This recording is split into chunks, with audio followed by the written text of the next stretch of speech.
वक्रतुंड महाकाय सूर्यकोटि समप्रभ निर्विघ्नं कुर्मे देवो सर्वकार्येषु सर्वदा। ओम गं गणपतये नमः। राधे राधे। आइए सुनते हैं सावन मास संकष्टी चतुर्थी व्रत कथा। संकष्टी चतुर्थी का व्रत भगवान गणेश की कृपा पाने के लिए रखा जाता है। कहते हैं इस व्रत को करने से जीवन की सभी बाधाएं दूर हो जाती हैं। वैसे तो हर महीने में संकष्टी पड़ती है, लेकिन माघ महीने की संकष्टी सबसे ज़्यादा महत्वपूर्ण होती है। इस संकष्टी चतुर्थी पर चंद्रदेव की भी पूजा की जाती है। ये व्रत माताएं अपनी संतान के सुखी जीवन की कामना से रखती हैं। आइए सुनते हैं सावन संकष्टी चतुर्थी व्रत कथा। श्रावण श्री गणेश संकष्टी चतुर्थी व्रत कथा के अनुसार धर्मराज युधिष्ठिर ने किया था। जब धर्मराज राज्यच्युत होकर अपने भाइयों के साथ वन में चले गए थे, तब उन्होंने भगवान कृष्ण से अपने कष्टों को लेकर जो प्रश्न किया था, उस कथा को आप भी सुनिए।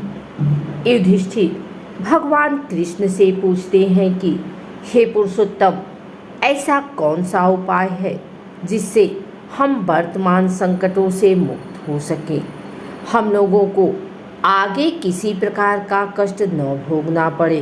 कृपया ऐसा उपाय बताएं।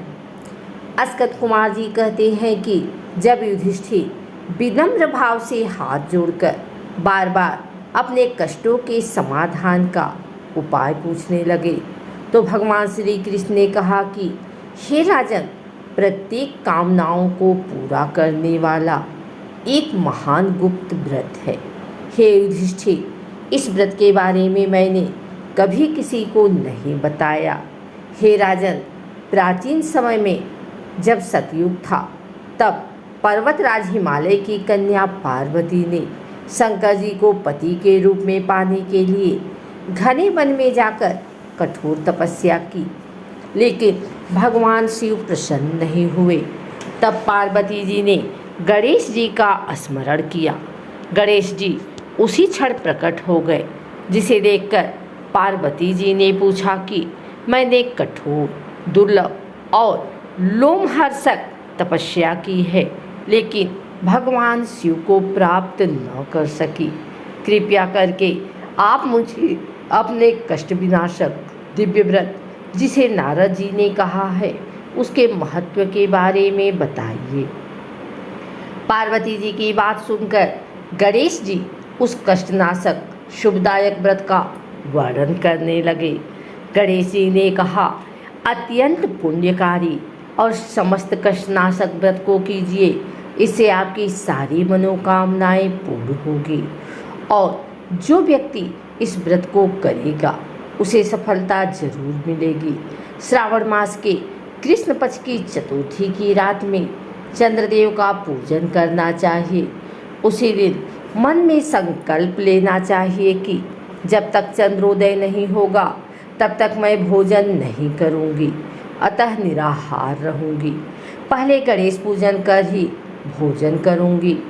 इसके बाद सफ़ेद तिल के जल से स्नान करना चाहिए। फिर मेरा पूजन करने के बाद अपने सामर्थ्य के अनुसार सोने, चांदी, तांबे या मिट्टी के कलश में जल भरकर उस पर गणेश जी की प्रतिमा स्थापित करनी चाहिए। मूर्ति कलश पर वस्त्राच्छादन करके अष्टदल कमल की आकृति बनाएं और उसी मूर्ति को वहां स्थापित कर दें। इसके बाद षोडशोपचार विधि से पूजन करें। प्रतिमा का ध्यान करते हुए कहें, हे लंबोदर, चार भुजा वाले, तीन नेत्र वाले, लाल रंग वाले, हे नीलवर्ण वाले, शोभा के भंडार, प्रसन्न मुख वाले गणेश जी, मैं आपका ध्यान करती हूँ। हे गजानन, मैं आपका आवाहन करती हूँ। हे विघ्नराज, आपको प्रणाम करती हूँ। यह आसन है। इसके बाद कहें, हे लंबोदर, यह आपके लिए पाद्य है। हे शंकर सुवन, यह आपके लिए अर्घ है। हे उमापुत्र, यह आपके स्नानार्थ जल है। हे वक्रतुंड यह आपके लिए आचमनीय जल है। हे शूर्पकर यह आपके लिए वस्त्र है। हे सुशोभित यह आपके लिए यज्ञोपवीत है। हे गणेश्वर यह आपके लिए रोली चंदन है। हे विघ्न विनाशन यह आपके लिए फूल है। हे विकट यह आपके लिए धूप पत्ती है। हे वामन यह आपके लिए दीपक है।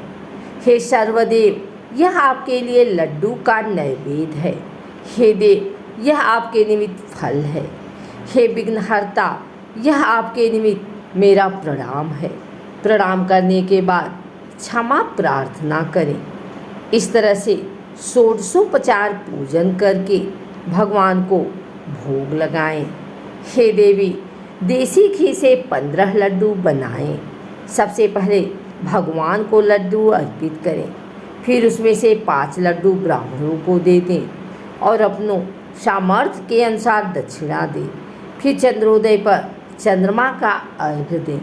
अर्घ्य देते समय कहें कि हे देवी तुम सब तिथियों में सर्वोत्तम हो, गणेश जी की प्रिय हो। हे चतुर्थी हमारी अर्घ्य को ग्रहण करो, तुम्हें मेरा प्रणाम है। इसके बाद फिर 5 लड्डू का खुद भोजन करें। फिर कहें हे लंबोदर आप व्यक्ति की सभी इच्छाओं को पूरा करने वाले हैं, आपको मेरा प्रणाम है। हे समस्त विघ्नों के नाशक आप मेरी कामनाओं को पूर्ण करें। तत्पश्चात ब्राह्मण की प्रार्थना करें। हे द्विजराज आपको नमस्कार है, आप साक्षात देव स्वरूप हैं। गणेश जी की प्रसन्नता के लिए हम आपको लड्डू समर्पित करते हैं, हम आपको नमस्कार करते हैं। इसके बाद ब्राह्मणों को भोजन कराकर गणेश जी से प्रार्थना करें। प्रार्थना करके प्रतिमा का विसर्जन कर दें और अपने गुरु को अन्न वस्त्र आदि और दक्षिणा के साथ मूर्ति दे दें।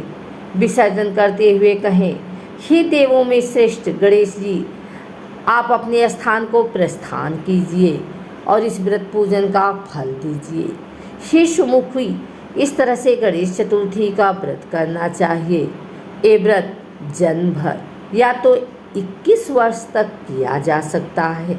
यदि इतना करना भी संभव न हो तो 1 वर्ष तक इस व्रत को करें। यदि ये भी संभव न हो तो वर्ष के 1 मास को तो अवश्य ही ये व्रत करें और श्रावण चतुर्थी को व्रत का उद्यापन करें। अगर आपको हमारी वीडियो अच्छी लगी हो तो इसे लाइक करें, कमेंट करें, शेयर करें।